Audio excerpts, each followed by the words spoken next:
नमस्कार दर्शकों, आप सभी का एक बार फिर से स्वागत है आपके अपने चैनल शुभ सनातन पर। हमारी पौराणिक कथाओं में एक से बढ़कर एक अनूठी और आश्चर्यचकित कर देने वाली घटनाओं का वर्णन है। अब इनमें से कौन सी सत्य है और कौन सी मिथक है, ये तो वही लोग जानते हैं जिन्होंने ग्रंथों की रचना की थी। हम और आप तो केवल अनुमान ही लगा सकते हैं कि ये जो कथाएं हैं उनमें कितनी सच्चाई है। आज आपको जो पौराणिक कथा बताने जा रहे हैं वो शायद आपने पहले कभी नहीं सुनी हो। आइए आपको बताते हैं कि क्यों सृष्टि के पालनकर्ता विष्णु के पुत्रों का वध भगवान शिव ने किया था। सागर मंथन की कथा तो हमने बहुत बार सुनी है, किस प्रकार वासुकी नाग को रस्सी बनाकर समुद्र का मंथन देवताओं और असुरों ने किया था। सागर मंथन के दौरान बहुत सी चमत्कारिक और बहुमूल्य वस्तुएं निकली। इन सब वस्तुओं को बारी बारी से देवताओं और असुरों में बांट लिया गया, लेकिन संघर्ष की स्थिति तब आई जब समुद्र में से अमृत निकला, जिसे पीने पर अमृता प्राप्त हो जाती है। अमृत के लिए देवताओं और असुरों में झगड़ा शुरू हो गया। सभी चिंतित हो गए कि यदि अमृत असुरों के हाथ लग गया तो तीनों लोगों को उनका राज हो जाएगा।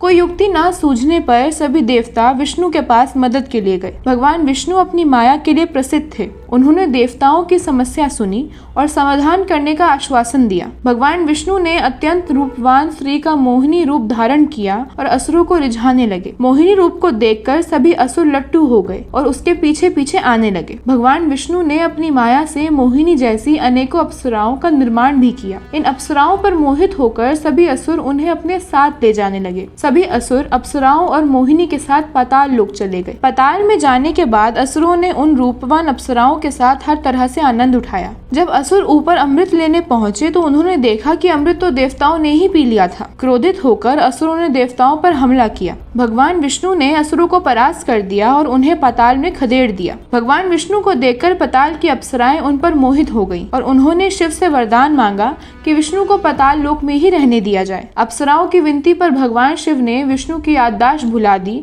और उन्हें पाताल में छोड़ दिया। समय बीतने के साथ भगवान विष्णु और अप्सराओं के संबंधों के फलस्वरूप बहुत से बालकों का जन्म हुआ। भगवान विष्णु और अप्सराओं की ये संतानें बहुत ही असुरी प्रवृत्ति की थीं। इनके अत्याचारों से धरती और स्वर्ग कांप उठे थे। व्यथा सुनकर भगवान शिव ने वृषभ रूप लिया और पाताल में जाकर विष्णु के सभी असुर पुत्रों का वध कर दिया। जब विष्णु को इस बात का पता चला तो वो अत्यंत क्रोधित हो उठे और भगवान शिव को युद्ध के लिए ललकारने लगे। वृषभ रूपी शिव और विष्णु में भीषण युद्ध हुआ। ये युद्ध लगातार कई वर्षों तक चलता रहा, लेकिन दोनों में से कोई भी देवता युद्ध से पीछे नहीं हट रहा था। इस भीषण युद्ध को देखकर देवता और दानव सभी भयभीत हो गए। पाताल की अप्सराओं ने इन भीषण युद्ध को देखकर भगवान विष्णु को अपने वरदान से मुक्त कर दिया। इसके बाद युद्ध खत्म हुआ और भगवान विष्णु पाताल से वैकुंठ वापस चले गए।